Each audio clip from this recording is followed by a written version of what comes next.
In tonight's Project Education, thousands of high school seniors got their diplomas this month. The class of 2025 is expected to be the largest class ever for Oregon. That number, though, is expected to dwindle over the next several years. Katu's Deb Knapp found out the consequences of a low graduation number on Oregon's future. This past commencement season, more Oregon students crossed the stage to pick up their high school diplomas than in any other year. The projected number of graduates, 42,752, with proud friends and family marking their milestone. I can tell that they care about me just by them coming out and supporting my big day after 15 years of being in high school, elementary, and middle school. I just love them for it. But now the question, what's next? I'm going to college to become a medical assistant for a couple of years.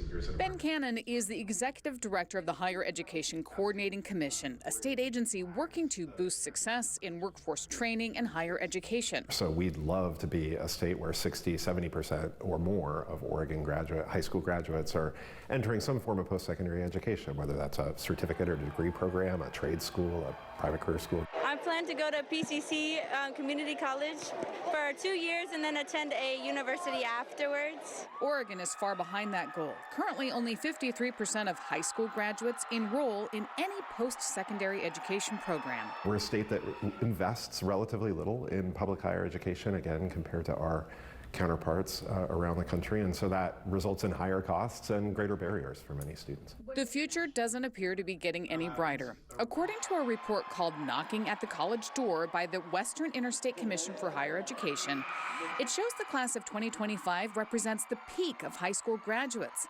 By the time today's toddlers graduate in 2041, the number of high school graduates in Oregon is predicted to drop 19% to roughly 33,000 graduates. And so that we have smaller numbers of K-12 students and high school graduates, and that's projected into the future. The drop is due in part to declining birth rates, flat graduation rates, and lower enrollment in elementary school following COVID, according to the report.